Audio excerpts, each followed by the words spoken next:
gracias por esta mañana en el nombre de Cristo Jesús. Amén. Tomen asiento. Muy buenos días, muy buenos días. Hoy vamos a tener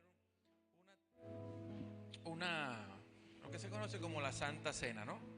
Y antes de comenzar a explicar una cierta cantidad de versículos, quiero aclarar ciertos puntos sobre la Santa Cena, porque este año, como le dije, este año estoy dando enseñanzas un poco más doctrinales, ¿no? En términos de doctrina, no tanto sociales, ¿no? He tenido que hablar sobre ciertos temas, incluso me pidieron que profundizara más sobre el Espíritu Santo, o sobre el bautismo del Espíritu Santo, sobre Melquisedec, etcétera, etcétera. Esas están programadas. Pero hoy tocamos la Santa Cena porque resulta que esta semana es cuando se celebra la Semana Santa, que fue cuando nuestro Señor Jesucristo entregó su vida por todos y cada uno de nosotros. Y la Santa Cena tiene una importancia en la iglesia, no como rito, la han ritualizado, pero no es un rito, es más un recordatorio. Pero la Santa Cena sucede en un contexto interesante, ¿no? Porque un día lunes, en la noche de un día lunes, como mañana, para nosotros lunes, para los judíos ya era el comienzo del martes, su horario comenzaba, su día comenzaba a las 6 de la tarde. Para nosotros comienza el día a las 12 de la noche. El día de ellos comenzaba a las 6 de la tarde, cuando caía el sol.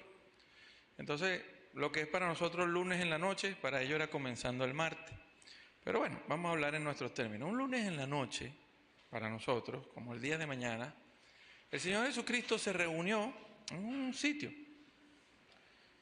en un lugar, con sus 12 apóstoles, y allí le dio unas últimas instrucciones que las puedes leer desde Juan 14 en adelante, donde le dejó muchos conceptos sobre el servicio, sobre el amarse los unos a los otros, sobre la razón de por qué ya él iba a ser entregado, y compartió con ellos. Incluso dice que en esa cena él compartió el pan y el vino con ellos, y después cantaron himnos y se fueron al monte de Getsemaní, donde el Señor fue apresado. Ese lunes en la noche él fue apresado y pasó toda esa noche entre juicios ilegales, y fue entregado en la mañana a Pilato, después fue mandado como a las 9 donde Herodes lo revolvió a Pilato, etcétera, etcétera. Eso sí lo explico la semana que viene, lo que es el proceso judicial de Cristo, cómo sucedió y todo aquello, que es muy importante entenderlo. Y la muerte en la cruz, que fue una muerte horrorosa. Es una muerte horrorosa, era una muerte diseñada para criminales. Si eras ciudadano romano, tenías el beneplácito de morir de una vez, te decapitaban. Así murió Pablo.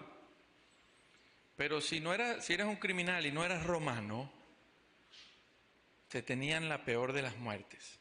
Muerte por crucifixión, que es muerte por asfixia.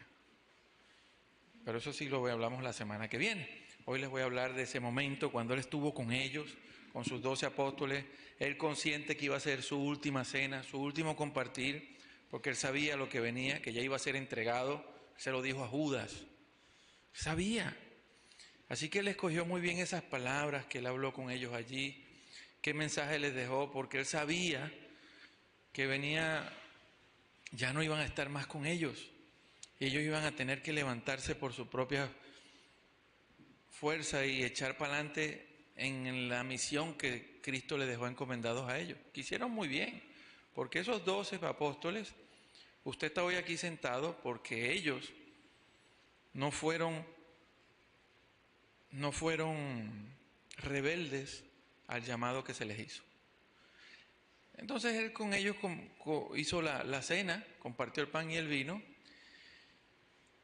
Y en la iglesia, después cuando Cristo pasa todo esto, Cristo resucita, comienza la iglesia cristiana. La iglesia cristiana en sus principios no se congregaba como nosotros en estos términos de los domingos. La iglesia estaba comenzando, no tenía poder, no tenía permisos, más bien fue perseguida. La iglesia se reunía en las casas de los creyentes. Se reunían en las casas, y cuando estaban en Jerusalén se reunían en la casa y el templo, casa y templo. Entonces, ellos se reunían en las casas y ellos compartían, hacían oraciones, cantos, compartían la gracia y compartían los alimentos. Y en ese compartir los alimentos los santificaban y tomaban como recordatorio del Señor. Y eso es lo que le voy a explicar, el contexto de 1 Corintios 11, que es lo que habla Pablo hacia los corintios en relación de la Santa Cena. Lo que conocemos como la Santa Cena. Entonces vamos a aclarar primero que la Santa Cena es. O sea, la Santa Cena no es un rito. No es un ritual que usted por comerse un pan físico, usted va a ser más espiritual, ¿no? Eso no es lo que está allí implícito. O por usted tomarse ese vino, usted va a ser un ser más apreciado por Dios, o más querido, o más esas cosas. No es un rito. El ser humano lo ritualizó como todo, pero no es un rito. No es un rito. Es más bien una renovación de fe de cada uno. Entonces, la Santa Cena es un recordatorio del sacrificio del Señor Jesucristo por todos y cada uno de nosotros. Eso es lo primero. La Santa Cena es un recordatorio del sacrificio del Señor Jesucristo hizo por nosotros. La Santa Cena es un recordatorio de que la muerte de Él en la cruz fue necesaria para el perdón de los pecados. Sin derramamiento de sangre no hay perdón de pecados. Él tuvo que morir para que tú hoy pudieras ser declarado justo. Eso es lo que recuerda eso, ¿no? La Santa Cena también es un recordatorio para examinarnos, para juzgarnos a nosotros mismos, para dejar de juzgar a los demás y comenzar a juzgarnos a nosotros mismos en relación a Cristo y a la iglesia. En relación a Cristo y a la iglesia. ¿Cómo está mi relación con Cristo? ¿Cómo está mi relación con la iglesia? La Santa Cena también es un recordatorio, por eso el juzgarte, de que perteneces a un cuerpo. Y Pablo usa la palabra cuerpo en Corintios con una figura de dicción que se conoce como anfibiología, que tiene dos significados. Significa tanto el cuerpo del Señor como el cuerpo que es la iglesia, que también se conoce como el cuerpo del Señor. Entonces es un recordatorio de que tú perteneces, eres miembro del cuerpo, por tanto tienes ciertas cosas que deberías cuidar, conducirte. También es un recordatorio de que le perteneces a Jesús, fuiste comprado por precio, ya no eres, perteneces a Él, por lo cual debes vivir para Él. Entonces, la Santa Cena es una invitación, queridos hermanos, a que renueves tu fe, a que pongas tu mirada en Cristo, a que recuerdes que Él murió allí, para que tú hoy seas libre del pecado y tengas vida eterna. Que el que murió allí debías haber sido tú, pero Él lo pagó para que tú pudieras vivir. Es un recordatorio de que Él es necesario, que le perteneces. Porque nosotros tenemos, las personas tendemos a olvidar muy fácil. Por eso es que uno de los frutos del Espíritu es fidelidad, porque tendemos a ser infieles, malagradecidos, etcétera, en muchos casos. Entonces, eso es básicamente lo que se recordaba en lo que se conoce como la Santa Cena. Ahora, pregunta sobre la Santa Cena. ¿Tiene que comerse un pan especial, un vino especial? No. Cristo y los apóstoles comieron en la Santa Cena, comieron pan y vino normal de ellos, de su cultura. No hay requisitos. ¿Quiénes pueden participar? El que quiera. No hay requisitos de si estás limpio de pecado o no, como enseña, porque déjeme decirle que Judas comió con el Señor. Si Judas comió, bueno, no sé cuál es el requisito para prohibirle a alguien. Me explico, ¿no? ¿Qué más sobre la Santa Cena? ¿Con qué periodicidad debe hacerse? O sea, ¿cada cuánto tiempo? No lo dice la Escritura. Hay gente que la hace una vez al año, hay gente que la hace una vez al mes, hay gente que la hace una vez a la semana, hay gente que la hace todos los días. No hay en la Escritura ninguna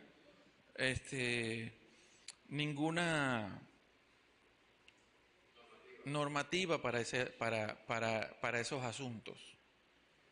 No lo hay. Quienes ritualizamos y ponemos normas fuimos los hombres, pero para eso no hay nada. Incluso los cristianos, cuando participaban, era una comida normal de ellos, comían entre ellos, solo que era una comida que la hacían, comían entre ellos recordando lo que fue el sacrificio, recordando el cuerpo, recordando lo que ahora eran en Cristo. Ese es el asunto. Así que la Santa Cena es un llamado, un recordatorio, cada vez que la hagas, es un recordatorio de que renueves tu fe en Cristo, en aquel que murió, en aquel que le perteneces, en el cual ahora vives. Eso es la Santa Cena. Incluso hay enseñanzas sobre la Santa Cena que yo soy muy tiendo a esa, por eso no ves que tenemos como rituales aquí en la iglesia. Y es que la Santa Cena fue una instrucción de recordar cada vez que comas al Señor Jesucristo, para mantenerte recordando. Das gracias. Vas a comer algo, gracias Señor. El pan, Juan 6 es Jesucristo. Pero el pan lo toman como figura de un alimento importante. O sea, pan, no necesariamente tiene que ser pan solo. O sea, el pan era un alimento básico igual que el vino. Era un alimento, considerado un alimento necesario en aquellas épocas. Entonces, cada vez que usted come, recordar es muy bueno para nuestra fe en Cristo. Es muy bueno para nuestra fe en Cristo. Entonces, recapitulo antes de comenzar a leer los versículos. La Santa Cena no es un rito, la Santa Cena no es absolutamente un rito, es un llamado a renovar tu fe, a tu llamado con el Señor, a levantarte, a mirar a Cristo, lo que Él hizo en la cruz, a quién perteneces hoy, a juzgarte a ti mismo, a examinarte a ti mismo en relación al Señor y en relación a tus hermanos. Eso es la Santa Cena. Eso es la Santa Cena. Es un llamado a renovar tu fe. Un llamado a examinarte a tú mismo en relación a Cristo y a tu iglesia. ¿Que cada cuántas veces la vas a hacer? La Biblia no dice. Un año, un mes, una semana, todos los días. La Biblia no declara de eso. Que si hay un tipo especial de pan, que si hay un tipo especial de vino, la Biblia no dice nada de eso. ¿Que quiénes pueden participar? Bueno, si Judas participó, creo que todos los que quieran pueden participar. Pero ya vamos a darle contexto a esto. Entonces vamos a leer Corintios. Vamos a leer el contexto no hay nada mejor que leer un contexto para entender el corazón de algo en las Escrituras. Y vea cómo comienza Pablo, y vamos a leer todo el contexto de la Santa Cena, y vea lo que dice Pablo, ¿no? Pablo dice, en 1 Corintios 11, 17 al 34, nueva versión internacional es la que le voy a leer, dice: pero al daros estas instrucciones, él iba a dar instrucciones sobre la comida, no os alabo, porque no os congregáis para lo bueno, sino para lo malo. Entonces, punto.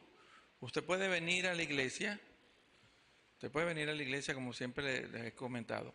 Uno no debería acostumbrarse a venir a una iglesia para calentar un puesto.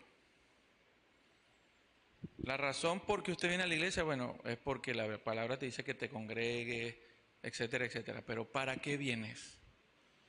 ¿Para edificar o para echar a perder?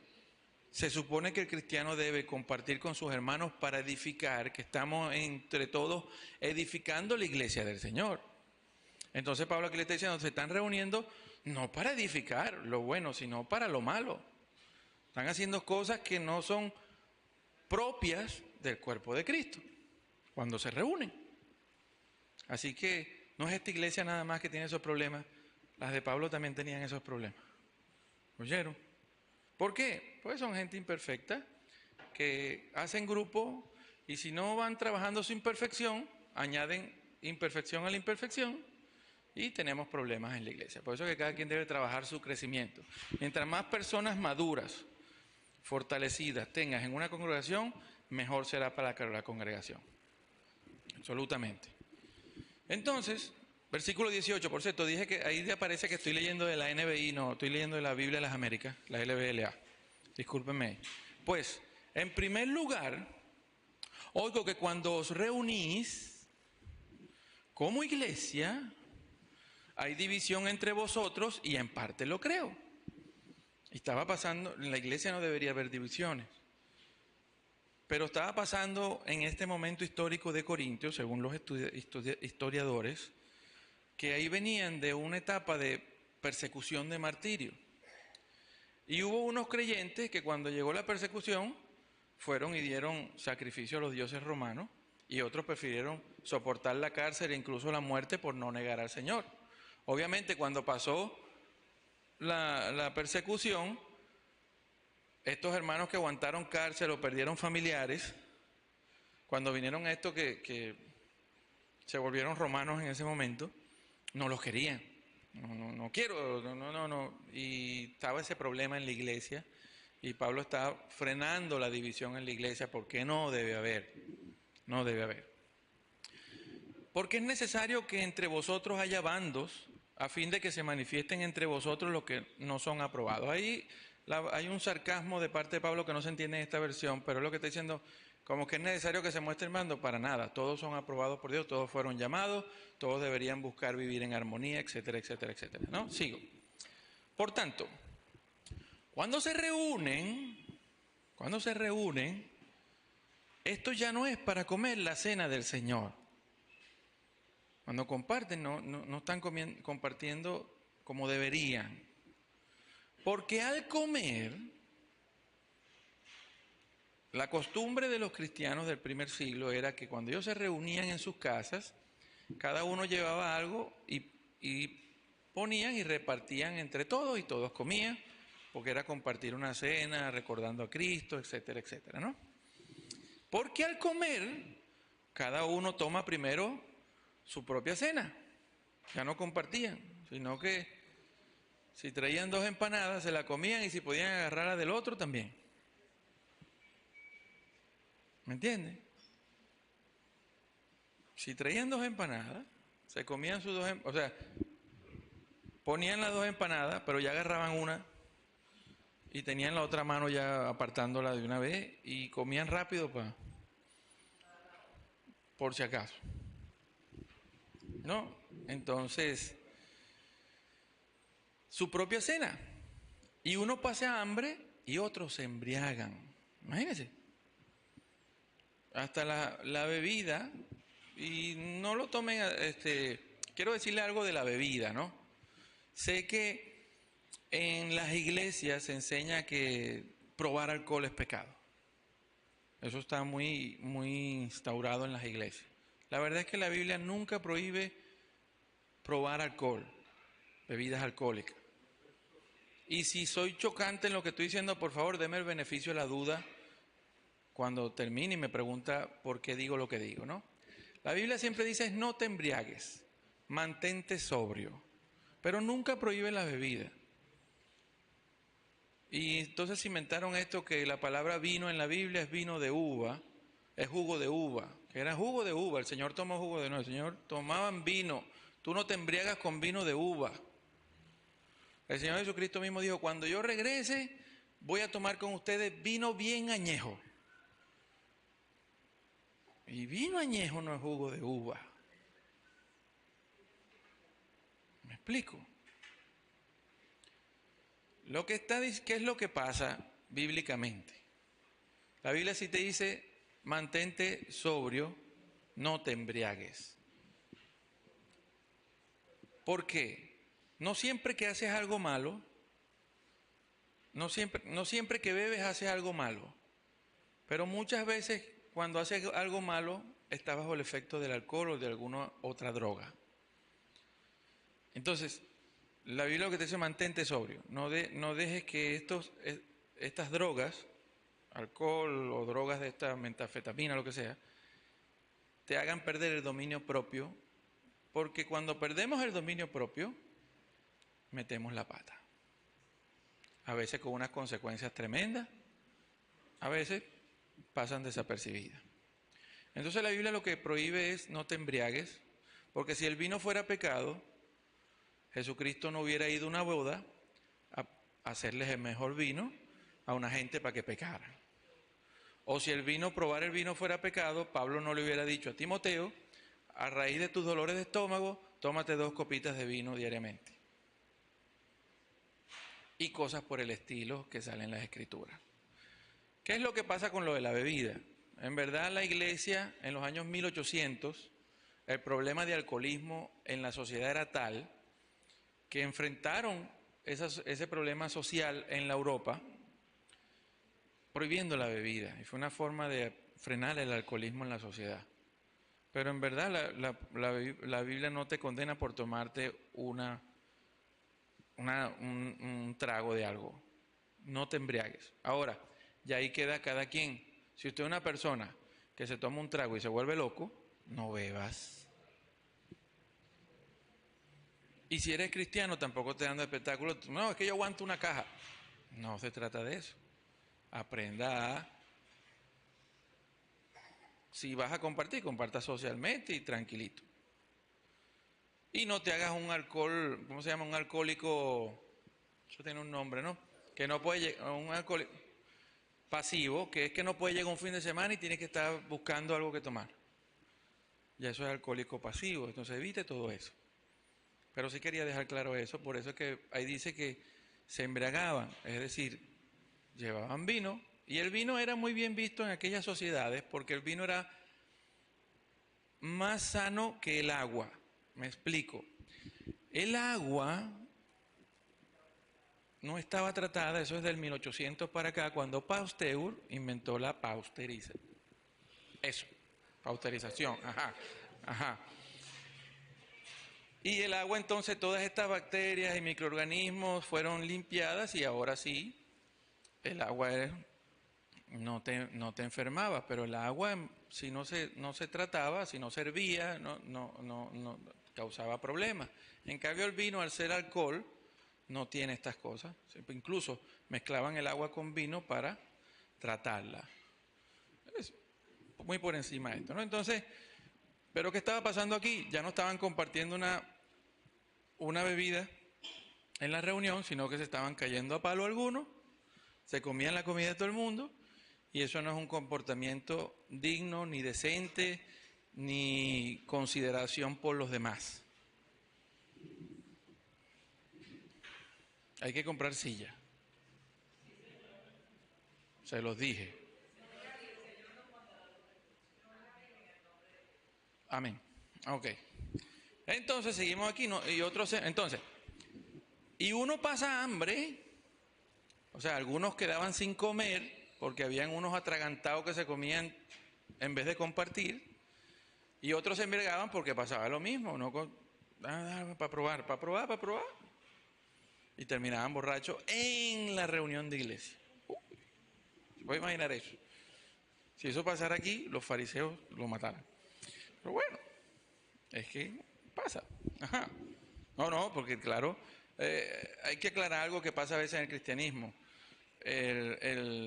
A veces la gente, lamentablemente, tiende a aparentar una espiritualidad y no busca ayuda, que es lo que debería buscar, para que no lo vayan a juzgar. Eso pasa. En sí. Entonces, ¿qué? Pregunta Pablo, ¿qué? ¿No tienes casas donde comer y beber? ¿Ah? ¿No tienes una casa donde puedas tomarte tus tragos y ya? Y te comes todo lo que tú quieras. Vas ahí a la iglesia a comportarte como un patán. O menospreciar la iglesia de Dios. Porque eso es. Acuérdense que la iglesia no son las 4 paredes. La iglesia es usted. La iglesia son sus hermanos. Entonces, si tu comportamiento hacia tus hermanos es déspota, usted está menospreciando a la iglesia y por ende está menospreciando a Cristo, porque es el cuerpo de Cristo, el cual Él se identifica, como hemos visto esta semana, a tal punto que les pongo el ejemplo de Pablo. Cuando Pablo iba en el camino respirando odio hacia los cristianos que estaban en Damasco, le aparece la luz y la luz le habló el Señor desde la luz y le dijo: Saulo, Saulo, ¿por qué persigues a los cristianos? No, le dijo: ¿por qué me persigues? Cristo se toma muy en serio la relación contigo y espera que nosotros nos tomemos en serio nuestra relación con Él. Entonces, tener conductas de este tipo, divisionistas, no tomando en cuenta a los demás en la iglesia, o haciendo tropezar a hermanos, o aprovechándose de hermanos, o hablando mal de los hermanos, o que no es edificar la iglesia, que es la razón para la cual fuimos llamados, que para eso es que Dios te dio dones y habilidades, para que los pongas al servicio de la iglesia y la iglesia, entre todos funcionando, crezca. Pero si no pones si no pones tus dones que Dios te dio y talentos al servicio de la iglesia, sino más bien menosprecias la iglesia actuando de esa manera, es menospreciar al Señor. Y eso es lo que está atacando Pablo aquí. Menospreciar la iglesia de Dios y avergonzar a los que no tienen, porque vuelvo al contexto histórico. Nosotros nos quejamos porque a veces nos toca comer mango con adobo la comadre, o extrañamos la época de sardina. Sin embargo, estamos hablando que en la sociedad antigua había gente realmente necesitada,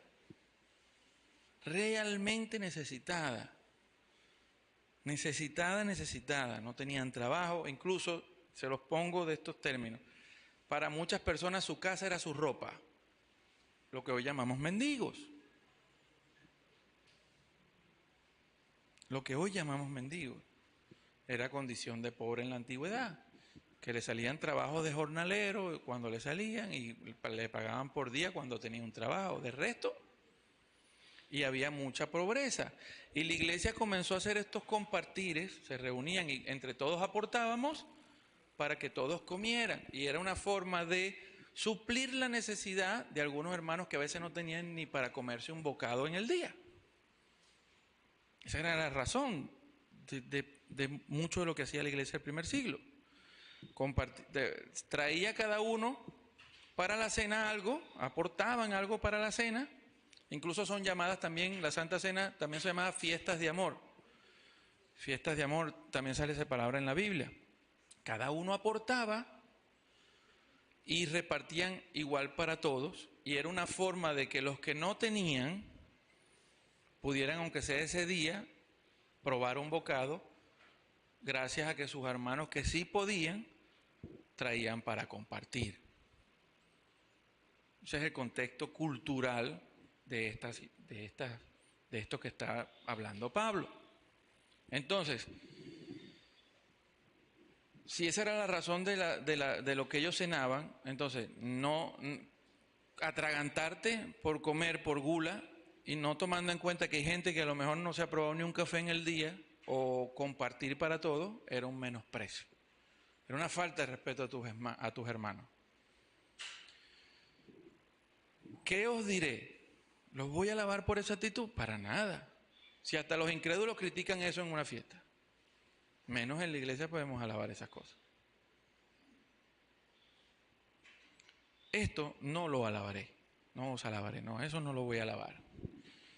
Entonces continúa y dice: porque yo recibí del Señor lo mismo que os he enseñado, que el Señor Jesús, la noche que fue entregado, como les dije ya, eso fue un día como mañana, un lunes en la noche, un martes para los judíos, porque el día comenzaba a las 6 de la tarde para ellos.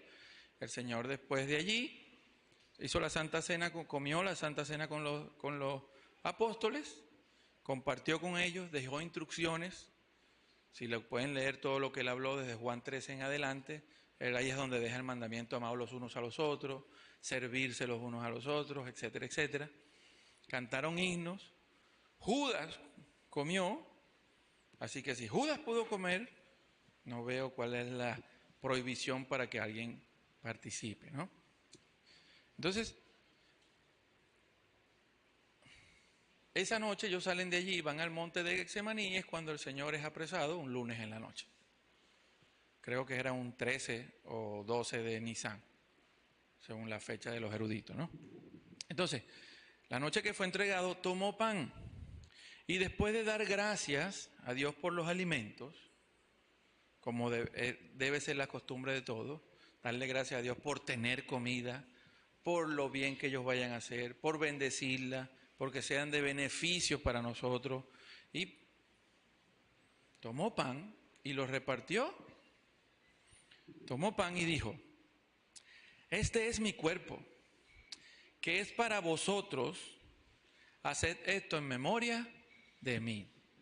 Cada vez que coman, eso es lo que el Señor dijo, cuando coman, recuérdenme. Ahí no se está estableciendo ningún rito como tal. Si usted lee eso, y no hay ningún rito, ni normativa, ni tiempo que debe hacerse, y no hay nada. Simplemente tomó el pan, dio gracias, lo repartió diciendo: este es mi cuerpo, haciendo la símil, la analogía de Cristo como el pan de vida, que es entregado para perdón de los pecados, ¿no? Eso depende de Lucas o Mateo, depende del que lea, ¿no? Entonces, eso fue lo que él hizo. Hagan esto en memoria de mí. Recuerden la razón de por qué voy a entregarme. Por eso es que la Santa Cena es un recordatorio hacia la cruz. Es un recordatorio a renovar nuestra fe, a recordar por qué Él murió allí. El ejemplo, incluso, es un recordatorio del ejemplo de Cristo. Cristo entregó su cuerpo en servicio de los demás. Es un recordatorio a nosotros también de llevar una vida de servicio, de entrega por otros, que es lo que Pablo está atacando aquí. Se reunían en la iglesia y ya no iban en conciencia de amar a la iglesia y vivir para servir a otro, sino estaban haciendo iglesia centrados en ellos mismos. La Santa Cena es un recordatorio para no centrarte en ti mismo, sino centrarte en lo que realmente es tu membresía del cuerpo de Cristo, donde hay otros miembros que también el Señor llamó y tienen el mismo Espíritu Santo que tú, son hijos de Dios igual que tú, etcétera, etcétera, etcétera. De la misma manera tomó también la copa después de haber cenado, diciendo: esta copa es el nuevo pacto en mi sangre. Cristo aquí ratificó la promesa del nuevo pacto que Dios hizo a los judíos. Cristo aquí está ratificando que sí, que el pacto va. Y no solo es un nuevo pacto en cuestión de tiempo, sino es calidad, mejor que el anterior. Cristo aquí ratificó el pacto. Este es el nuevo pacto en mi sangre. Haced esto cuantas veces la bebáis en memoria de mí. Cada vez que usted tome, en ese caso ellos tomaban en la comida, pero cada vez que usted beba algo, usted puede recordar al Señor. Vuelvo y le repito, no hay una normativa de que es una vez al año, una vez al mes, una vez a la semana, de que tiene que ser una ceremonia especial con un pan especial, un vino especial. No, no, no. Usted puede. Nosotros comemos todos los días y no hay nada mejor que recordar nuestra fe todos los días para mantenernos centrados en lo que importa. Mantenerte centrado en lo que importa. Mantente centrado en lo que importa. Porque terminamos haciendo iglesia muchas veces para uno, una iglesia centrada en mí, en mis gustos, en lo que yo quiero, y nos olvidamos que la iglesia no es centrada en mí, la iglesia debe ser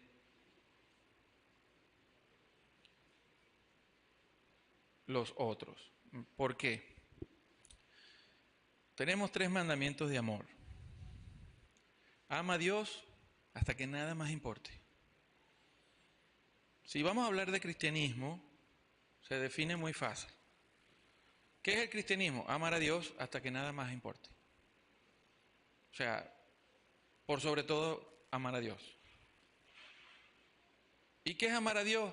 Obedecer sus mandamientos. Y el segundo, dice Jesucristo, es amar al prójimo como a ti mismo. Es que si tú estás obedeciendo los mandamientos, estás amando al prójimo. Porque los mandamientos están hechos, la base de las leyes de los mandamientos es el amor. Los mandamientos están hechos para no llevar maldad hacia otro. ¿Entiendes? Y después está un tercer mandamiento de amor que lo dio el Señor Jesucristo en la Santa Cena. Ámense los unos a los otros, y es entre los hermanos. Están los prójimos, pero también está ahora la relación de iglesia. Mi relación de amarme con mis hermanos. Ese es el nuevo mandamiento. Y eso es la iglesia. Porque si tú dices que amas a Dios, tu relación de amor, la única forma que tú tienes de demostrar que realmente amas a Dios es cuánto estás amando a tus semejantes. Quien dice que ama a Dios y patea a sus semejantes, a sus hermanos, les hace tropezar, los acusa, los engaña, les miente, le come la comida, se emborracha y hace espectáculos, lo que sea. Usted no está amando a Dios porque Cristo murió por la iglesia para edificar una iglesia, y usted no está teniendo comportamientos que edifiquen la iglesia. Si tú amaras a Dios, entonces tú amaras edificar la iglesia, porque Él murió por eso. Estoy edificando mi iglesia. Entonces, si amas a Dios, debe mostrarse en tu relación horizontal de esa manera. ¿Cuánto estoy yo poniendo mis dones y habilidades en servicio de la iglesia para edificar la iglesia? ¿Cuánto estoy haciendo yo? Entonces eso es lo interesante de para qué vas a la iglesia. ¿Sabes por qué vienes? Porque el Señor te llamó a congregarte. Ajá, pero ¿para qué vas? ¿Para calentar una silla? ¿Para juzgar a tus hermanos?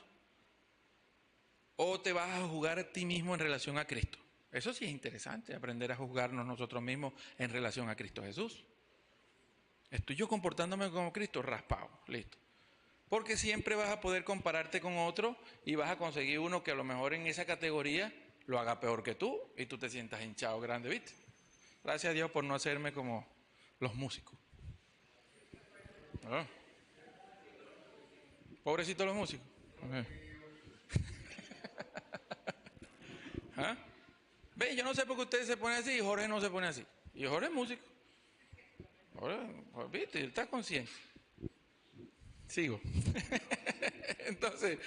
Entonces, el Señor tomó esto, ¿no? Continúo con el contexto de lo que Pablo está hablando en la Santa Cena, y aquí es donde se pone interesante. Y vienen unas preguntas muy interesantes, ¿no? Porque todas las veces que usted lo coma, en ese sentido, comáis este pan y bebáis esta copa, la muerte del Señor proclamáis hasta que Él venga. O sea, recordamos el sacrificio, su importancia, lo que implica. De manera que el que coma el pan o beba la copa del Señor indignamente, punto. ¿Qué es comer la copa del Señor indignamente? Usted sabe lo que es comer. Usted ya participa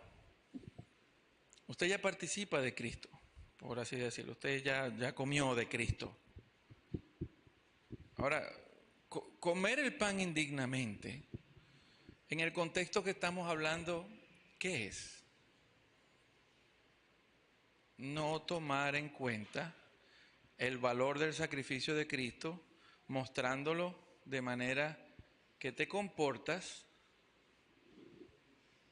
sin tener respeto por tus otros hermanos y tus otros miembros. Haces iglesia para ti, pero te olvidas que eres un servidor de la iglesia. La forma de tomar indignamente el sacrificio que el Señor hizo y el derramamiento de sangre que Él hizo, Él entregó su cuerpo y murió para que nosotros pudiéramos ser salvados y ser miembros de un mismo cuerpo. Entonces, la manera de tomar ese indigno es cuando usted desprecia eso mostrando desprecio por la iglesia. ¿Qué es la gente? ¿Me explico? Ese es el contexto. No es que, no, estoy en pecado y no... ¿Y cuándo uno deja de estar en pecado, mi hermano? Obviamente, hacemos lo mejor por estar en santidad, pero todos los días pecamos. Todos los días nos molestamos, tenemos un mal pensamiento. Las esposas no. Estoy muerto. Ajá. Porque se ríen, ¿ves? Ajá. Todos los días, y tenemos que todos los días pedirle perdón a Dios por cosas que hacemos, conscientes e inconscientes, porque hay cosas que ya hacemos inconscientes. Pero perfección en santidad, muy difícil. Podemos, hay gente que camina muy bien, lo hace, pero todos tenemos defectos. Claro, obvio, hay cosas que son muy resaltantes que hay que corregir. Pero en términos normales igual, la Biblia deja claro que el que dice que no tiene pecado es un mentiroso. Todos los días, todos cometemos alguna falta. Por lo cual tenemos siempre que renovar. Entonces, si tomar el pan, el rito sin tener pecado, imagínese usted, no pudiera ninguno. Y Judas no lo hubiera podido tomar. Porque ya Judas esa noche estaba en otro lado que ni siquiera estaba prestando atención a lo que el Señor dijo y comió del pan. Me explico, ¿no? Entonces, la manera indigna de comer el pan y el cuerpo del Señor es menospreciar lo que Él hizo en función de la iglesia. Cuando usted se comporta de manera indigna con sus hermanos, entonces usted está tomando el sacrificio y la muerte del Señor de manera indigna. No le está dando el valor que eso representa. Por eso dice, será culpable del cuerpo y de la sangre del Señor. Obviamente, Cristo entregó el cuerpo, murió allí por todos ustedes. Cristo murió para edificar una iglesia. Cristo murió por gente. No porque éramos perfectos. Murió porque no había otra forma de salvarnos. Porque si esperamos ser perfectos, nadie se salva. Entonces Él murió. Él entregó su vida por la iglesia, para edificar su iglesia. Y vas a venir tú a menospreciar la iglesia, a tratarla indignamente, a comportarte dentro de ella no para edificarla, sino para desmejorarla. ¿Y de qué manera la desmejora? Poniéndole tropiezo a tus hermanos, mintiendo, engañando, comiéndote la comida para que el otro que ni siquiera ha comido hoy tampoco coma porque primero estás tú. Y ese tipo de cosas. Y causas división, etcétera, etcétera. Eso es comer indignamente. Entonces, por eso es que la Santa Cena es un recordatorio también. ¿A dónde perteneces? ¿De qué eres miembro? Tú eres miembro de una entidad espiritual conocida como el cuerpo del Señor o el cuerpo de Cristo, que es la iglesia que Él está edificando. Y tú fuiste llamado para ayudar, colaborar con Él en la edificación de la iglesia. ¿Cómo? Te evangelizando, tomando cuidado de la gente que viene, enseñándole a las personas la doctrina. Esa es la forma, ¿no? Y esa es la forma en que tú muestras tu amor a la iglesia. Porque si amas a Cristo y Él murió por la iglesia y se entregó por ella, ¿no es lo que dice Efesios 5? Entonces, si lo amas a Él, tienes que amar lo que Él ama. Si no amas la iglesia, la estás tratando de manera indigna y estás participando en tu relación con Cristo de una manera indigna. Por eso lamento, y lo digo con conocimiento de causa, como siempre lo he dicho, lamento que lamentablemente, valga la redundancia, mi hermano, lamento que lamentablemente uno llega a las... terrible, ¿quién es ese orador, por favor? Que uno llega ingenuamente a veces a las congregaciones y uno cree que todos ahí aman a Dios y resulta que uno se lleva unos chascos tremendos. Y lo digo por experiencia, yo pasé por algo muy fuerte. Sin embargo, entendí, por el caso de Samuel, Samuel fue uno que tuvo los peores maestros. O sea, sus dos sacerdotes eran hijos del diablo, eran hijos de Belial, o sea, tenían pacto con Satanás. Los hijos de Elí fueron sus maestros en el templo. Y Samuel no cambió. Y eso lo entendí gracias a Dios, porque independientemente que haya malos pastores, malos cristianos, te vas a conseguir falsos hermanos, falsos pastores, falsos profetas, los vas a conseguir. Pero que ellos sean así no implica que tú tienes que serlo. Y no implica mucho que tú tienes que dejar de trabajar para el Señor porque ellos son así. No, eso es ellos. Usted hace su parte. Usted ya fue llamado a hacer su parte, a levantarte por el Señor. El Señor necesita gente justa, honesta, clara en lo que es la iglesia, para que no abuse de la iglesia y participe de ella de manera indigna y se aproveche de los hermanos o los maltrate o tropiece. Y por eso es que necesitamos gente que esté clara de lo que es la relación con Dios y la relación con la iglesia. Si amas a Dios, tienes que amar a la iglesia. Si haces daño en la iglesia, olvídate que estás amando a Dios. Así de simple. Y por muy mal que usted le haya ido en una iglesia, su relación con Dios no depende de terceros. Muestras tu amor por Él a terceros, pero tu relación es tuya y Él. Y si Él te mandó a amar a gente que a veces uno dice, Señor, pero esto es prójimo. A veces lo decimos, pero esto es prójimo, Dios mío. ¿De dónde salieron? Parecen todos músicos. Entonces,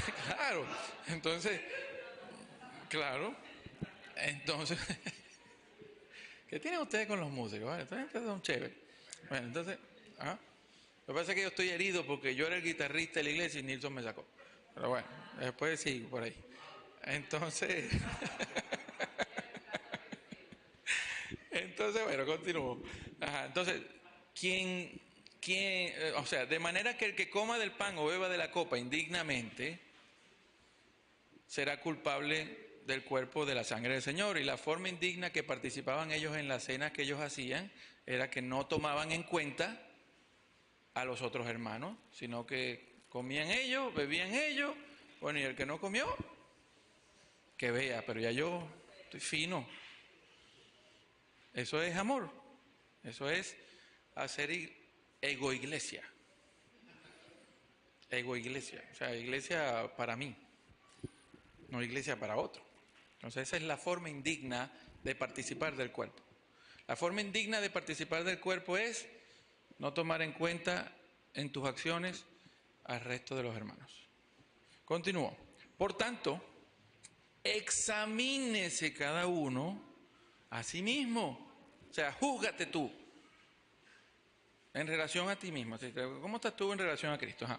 Y entonces coma del pan y beba de la copa. Examínete. De verdad, ¿cómo estoy tomando yo la iglesia? ¿Cómo es mi relación con mis hermanos? ¿Cómo me estoy comportando con ellos? ¿Me estoy aprovechando de ellos? ¿Los menosprecio? ¿Los hago tropezar? ¿Cómo es mi relación? Eso es lo que hay que examinar. ¿Cómo está mi relación en parte del cuerpo? Examínate a ti mismo. Porque el que come y bebe sin discernir correctamente el cuerpo, por eso es que le estoy hablando, discierna, o sea, examínate en relación al cuerpo, y la palabra cuerpo aquí, muchas Biblias ponen cuerpo del Señor, pero la palabra del Señor no aparece. Pone cuerpo, Pablo solo escribió cuerpo, y es la figura de dicción anfibiología, que tiene doble significado, da tanto para el cuerpo de Cristo como para el cuerpo que es la iglesia, que también es el cuerpo de Cristo. Y explico, ¿no? Porque el que come y bebe sin discernir correctamente el cuerpo, o sea, estás participando sin entender bien lo que significó que Cristo entregara su vida Es decir, una vida de servicio que fue el ejemplo que Él nos dejó. El ejemplo de servicio que nos dejó Cristo, ¿cuál fue? Entregué mi vida por otros. Se supone que el ejemplo de servicio que tú debes seguirlo. Tú no eres mayor que el maestro. Entonces, si te mandaron a servir, es dar tu vida por otros, no para ti. No es ego iglesia. ¿Ves? Hacer iglesia para los otros, para edificarla. Y si usted pone ese corazón, póngase a pensar, si todos entienden eso, usted se beneficia. Porque no es lo mismo tener personas que trabajen para ellos mismos en la iglesia, que si todos trabajamos por todos, tú trabajas por ellos, ellos van a trabajar por ti. Tú los vas a servir a ellos, vas a orar por ellos, les vas a enseñar, los vas a visitar, les vas a orar, lo que sea, y ellos también lo van a hacer por ti. Pero si lo que siembra es un amor egoísta, de querer tener, qué sé yo, subir puestos para que te van a glorien, lo que sea, entonces estás sembrando es un mal corazón. Y lo que estás criando cuervos, que después te van a sacar los ojos. Eso es así. Entonces uno es discernir el cuerpo, lo que significó el sacrificio, el ejemplo de sacrificio del Señor, es decir, el ejemplo de servicio. Él entregó su cuerpo por los demás. Entonces examínese, ¿estoy yo de verdad sirviendo en esa categoría? ¿Estoy dando yo mi cuerpo, es decir, mi vida, en servicio de edificar la iglesia, de servir a mis hermanos? Porque vuelvo y le repito, si tú dices que amas a Dios y a Cristo, y no estás amando a la iglesia, no lo estás amando a Él, porque esa es la única forma de usted demostrar que lo amas a Él, porque todos los mandatos del Señor están hechos para amar al prójimo y amar a la iglesia. Entonces, si eso no está amando, revise su relación con Él, porque Cristo murió por la iglesia. Si te importa lo que Cristo, te debe importar las cosas por las que Él se importa. Y el otro punto de anfibiología del cuerpo es discernir correctamente el cuerpo. Eres miembro de un cuerpo, del cuerpo de Cristo. ¿Cómo te estás comportando en relación a tus hermanos? Eso es lo que está hablando Pablo. Esa es la importancia de la Santa Cena desde el punto de vista de Pablo. No es el hecho de usted pasar y hacer una fila y agarrar un pan y sentirte, ay Señor, qué espiritual. Al final es pan, es algo físico. Al final es vino, es algo físico. Por cierto, el vino que quiero hoy es Chardonnay Cabernet Mont Blanc. ¿Por qué me ves así, mi hermano? Echándote broma. No, yo creo que Rufino compró la madrileña. No sé. Bueno, sigo por aquí. Ah, claro, claro. No, es un vino bueno. ¿Cómo? Sáquenme ese señor de aquí, por favor. Sí. Entonces, esa es la importancia de Pablo en la Santa Cena. No es el rito, no es el hecho de que usted se va a sentir mejor porque, bueno, estoy parte del Señor, aquí me estoy examinando, bueno, perdone mis pecados, Padre, Señor. Y después al rato le está dando golpe por la cabeza al hermano que está al lado. No es eso, es que entiendas, que disciernes lo que significa el cuerpo. Tanto el ejemplo de sacrificio de Cristo, como discierne a lo que hoy eres miembro, a lo que fuiste llamado, a lo que Cristo está edificando. ¿Tú estás también con ese corazón allí? ¿O simplemente estás comportándote como un mundano más en una reunión de un club de amigos? Porque si usted va por una reunión de amigos, claro, obviamente, da un pedazo de torta rápidamente. No deje que la tía corte la torta que hace radiografía. Rápido, ¿me entiende? Porque las tías son tremendas para cortar la torta. Cada vez más finita. ¿Ah? No, cada vez más finita. Horrible. Entonces, es eso, mi hermano. Es eso, mi hermano. Cuando usted pasa a tomar el pan y pasa a tomar el vino, no lo tome como un rito espiritual. Más bien ese momento que usted tenga sola con el Señor, examínese cómo está tu relación con Cristo en función del ejemplo que Él te dejó de sacrificio y cómo está tu relación con el cuerpo, el resto de tus hermanos. ¿Te estás comportando con ellos de manera digna? ¿Estás edificando la iglesia o estás haciendo un estorbo, un tropiezo? ¿Estás haciendo ego-iglesia, o sea, iglesia centrada en ti mismo? ¿O estás edificando la iglesia porque sirves a la iglesia poniendo tus dones y talentos al servicio de la edificación de la misma, como dice Efesios? Efesios 4:16 dice que la iglesia no va a crecer al menos que sus miembros, cada uno asuma su papel y la ponga en funcionamiento, y entonces crecerás. Eso es lo que dice la Escritura. Continúo. Porque el que come y bebe sin discernir correctamente el cuerpo, ya lo expliqué, come y bebe juicio para sí, obviamente. Porque usted se va a tener que parar delante del Señor algún día. Usted se va a tener que parar delante del Señor algún día. Y usted sabe lo que le va a preguntar el Señor, pero el Señor no le va a preguntar cosas que no te mandó a hacer. Te va a preguntar, ¿qué hiciste con los dones que te di? No hay una parábola de los talentos. ¿Qué hiciste con los dones y talentos que te di para que ayudaras a crecer la iglesia que yo estoy edificando, para la cual te llamé y te escogí y te puse como colaborador? Te nombré embajador y ministro de la reconciliación. Bueno, no, lo que pasa es que ahí, bueno, más de uno va a decir así.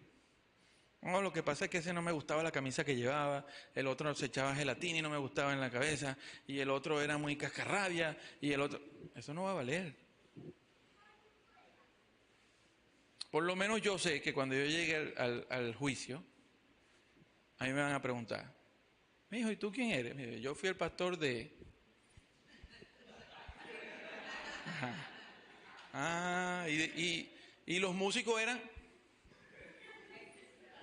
No pregunto, pasa, mijo, tranquilo. ¿Ah? No, pasa, mijo, pasa. Yo, ay, muchacho, pobrecito. Eso va a pasar. Ajá. Claro. Claro. Yo se los digo siempre a ellos, porque son terribles. Pero bueno, me mandaron a amarlos, no puedo hacer otra cosa. Entonces, bueno, mis hermanos, usted come juicio, acumula juicio. Si te comportas indignamente con tus hermanos, acumulas juicio. Porque hay una promesa, a la gente le gustan las promesas de victoria, promesas de que todo lo puedo en Cristo, a la gente le encanta eso, pero les voy a decir una promesa bien buena. Esta es del Señor. Esta promesa dice así: es inevitable que vengan tropiezos, pero hay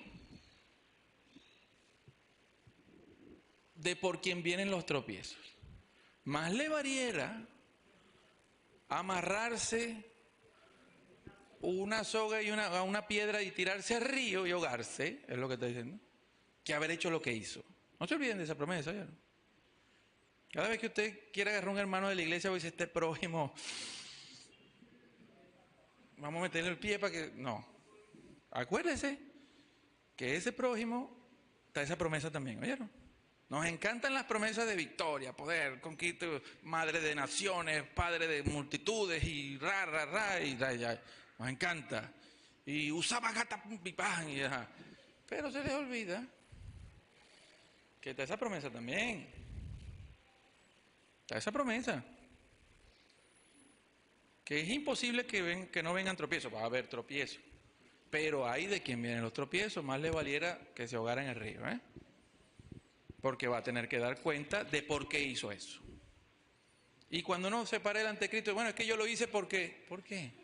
Al final es ego, dureza de corazón, etcétera, etcétera. ¿Entiendes? Siempre hay otras opciones más que estar tomando venganza o poniendo tropiezo. Apártate, aléjate, lo que sea, pero no seas tú ente de problemas. Hay otra promesa también. Hay otras promesas muy buenas o mandamientos. El que sabe hacer lo bueno y no lo hace, ¿qué dice? Ah, qué bueno, qué bueno. Acuérdese de eso cuando usted tenga flojera de orar por sus hermanos. Acuérdese de eso cuando usted tenga flojera de ya salvar un alma y hacerla discípulo de Cristo. Acuérdese de eso. Porque usted sabe que eso es lo bueno, pero no lo quieres hacer, lo cual te suma para el juicio. No los quiero condenar. Ojo, Cristo no vino, o sea, no los quiero condenar. Créanme lo que, mira, Cristo es amor, te va a premiar, pero vas a perder, porque el juicio de nosotros es por recompensas, y las recompensas las vas a perder. Se los voy a decir así, tu posición, tus recompensas en el reino están sujetas a tu caminar aquí. Tu salvación es tarifa plana, esa la hizo Cristo por todos. Todos tienen salvación por gracia porque Él pagó la obra. Pero tu estatus, tu recompensa, tus coronas, tus premios, lo que sea, te lo ganas a pulso en función de cómo te muevas en el cuerpo. ¿Listo? Sigo aquí. Entonces, come, bebe, juicio. Entonces, examínese de que no estés acumulando juicio para el día del juicio. No acumule juicio, más bien acumula premio. Acumula bendición. Eso es lo que está diciendo Pablo y esa es la importancia de la Santa Cena. Sigo. Por esta razón, hay muchos débiles y enfermos entre vosotros y muchos duermen, o sea, muchos han muerto. Aquí hay dos explicaciones para esto. Hay dos líneas. Una línea dice que debido a que había gente muy pobre, como les dije en la iglesia, había gente que a veces no tenía para comer en un día y venían esto y se comían lo de ellos y se comían los de los demás y se bebían todo y no tomaban en cuenta gente que a lo mejor llevaba días sin comer. Entonces había gente enferma en la iglesia porque al no alimentarte, obviamente te enfermas y mueres. Hay otra línea que dice que por estar tomando el cuerpo de Cristo de manera indigna, tu comportamiento, entonces sucumbes ante enfermedades, no estás protegido ante enfermedades, etcétera, etcétera, etcétera. Están esas dos líneas. Se las dejo allí. Porque en verdad, yo tengo la mía, pero se las dejo. Y son esas dos líneas que están. Son valederas desde cierto punto de vista. Son valederas. Entonces, participar de la iglesia de forma correcta también te trae a ti y a tus hermanos bendiciones, entre ellas sanidades, prolongación de vida, etcétera, etcétera. También en la iglesia, tu buen caminar ayuda a que Dios, por medio de ti, supla necesidades de vida en tus hermanos. Todo eso está implícito en tu comportamiento con tus hermanos. Me expliqué, ¿no? Correcto, sigo. Entonces, por esta razón hay muchos débiles y enfermos, entre otros, y muchos duermen. Pero si nos juzgamos a nosotros mismos, no serías juzgado porque como te estás examinando en tu relación con Cristo y con la iglesia, y si lo estás haciendo bien, entonces no estás acumulando juicio para el día del juicio, sino que estás evitándote problemas, sino estás acumulando más bien recompensas. Eso es lo que Pablo está hablando de la Santa Cena, y ese es el corazón de la Santa Cena. El corazón de la Santa Cena es, repito, es un llamado, no es un rito, no es un ritual que tienes que vestirte de una manera, que tienes que pasar 3 meses comiendo panes sin levaduras y sin pecar, y tienes que, lo que sea que pidan por ahí, unas cosas locas que piden por ahí. Pero bueno, la Santa Cena es simplemente usted recordar el ejemplo de sacrificio que Cristo te dejó para que tú lo siguieras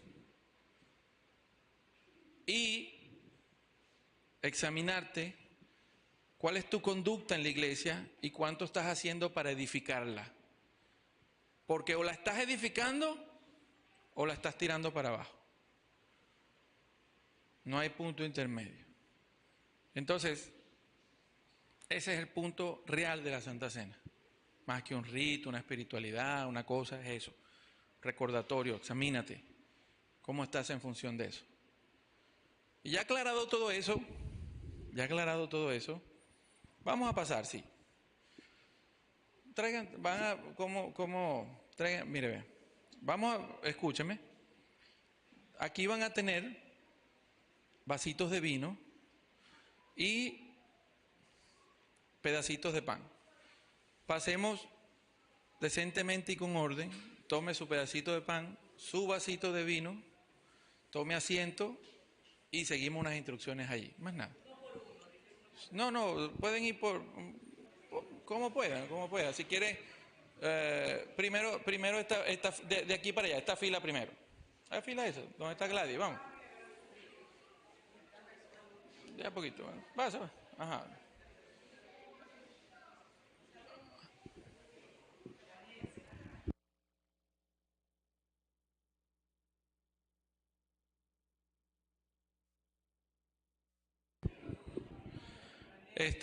Déjame decirle a las personas que están online, bueno, a esto lo puede usted en su casa, tómese su momento y repita las palabras del Señor, ore, examínese y hágalo. Dios los bendiga a los que están conectados, nosotros seguimos aquí en privado. Pasen sin pena, vaya, haga.